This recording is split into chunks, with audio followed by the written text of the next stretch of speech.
Kisah misteri pendakian Gunung Lawu ini berdasarkan pengalaman dari seorang pendaki.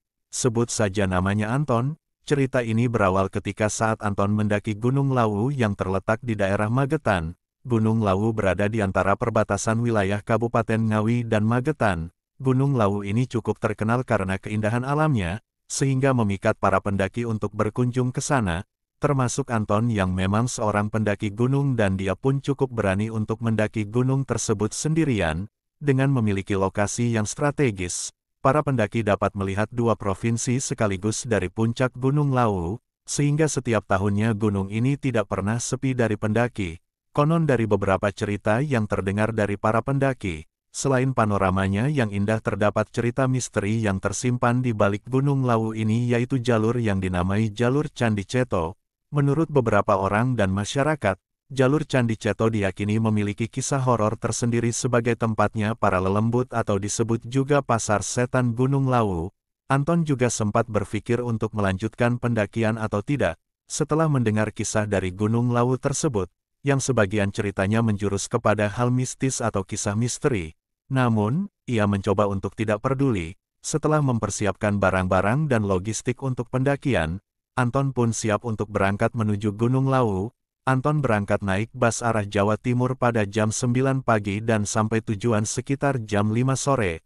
Anton yang sudah sampai langsung melakukan pendakian. Setelah melewati beberapa pos, waktu sudah malam. Anton mendaki dengan peralatan yang seperti biasa dibawanya ketika akan mendaki gunung. Setelah dirasa sudah mencapai setengah perjalanan, Anton pun duduk dan beristirahat sejenak dengan menyandarkan dirinya beserta tas bawaannya di bawah pohon. Pada saat sedang duduk, Anton memperhatikan sekelilingnya. Dari arah gelap yang cukup jauh dari hadapannya, di sana ada seseorang yang berdiri. Ia pun menghampirinya. Terlihatlah seorang laki-laki berusia cukup matang dan laki-laki tersebut berpakaian adat Jawa, lengkap dengan bendo Jawa berwarna coklat. Laki-laki itu pun memperkenalkan diri. "Mas, nama saya Paijo."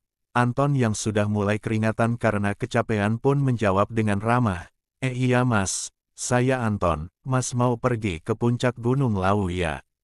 Paijo bertanya lagi. "Iya mas." "Yowes, saya tunjukkan jalur yang cepat, biar cepat sampai ke sana." "Oh gitu ya? Oke deh mas. Tapi dengan syarat, kalau lewat jalur Candi Ceto, ketika ada yang manggil jangan nyahut. Kamu lempar uang saja kalau ada yang manggil." "Ngerti?" Anton yang mendengar syarat dari Mas Paijo itu pun mulai berpikir mengenai pasar setan yang sudah ia dengar. Jangan-jangan maksud dari si Mas Paijo ini pasar setan itu, dalam hati Anton. Setelah itu Anton pun kembali melanjutkan perjalanan dengan mengikuti Mas Paijo dari belakang. Setelah beberapa lama, Anton mulai samar-samar mendengar suara yang seperti ada keramaian dari jauh. Semakin dekat, keramaian itu semakin terdengar, seperti ada orang-orang yang sedang berkumpul, tapi Anton tidak melihat apapun di sana. Pada saat lewat di keramaian itu, Anton merasa ada yang manggil-manggil namanya sambil menawari sesuatu. Anton merasa sedikit takut, namun kembali mengingat syarat dari Mas Paijo. Anton pun segera melemparkan uang koin, tanpa melihat keramaian suara tanpa jasad di belakangnya. Seketika setelah melempar koin, keramaian itu pun menghilang. Beberapa saat kemudian, setelah melewati Candi Ceto, Mas Paijo pun berhenti mengantarkan Anton. "Mas, saya cuma bisa ngantar sampai di sini saja karena saya masih ada urusan," kata Mas Paijo.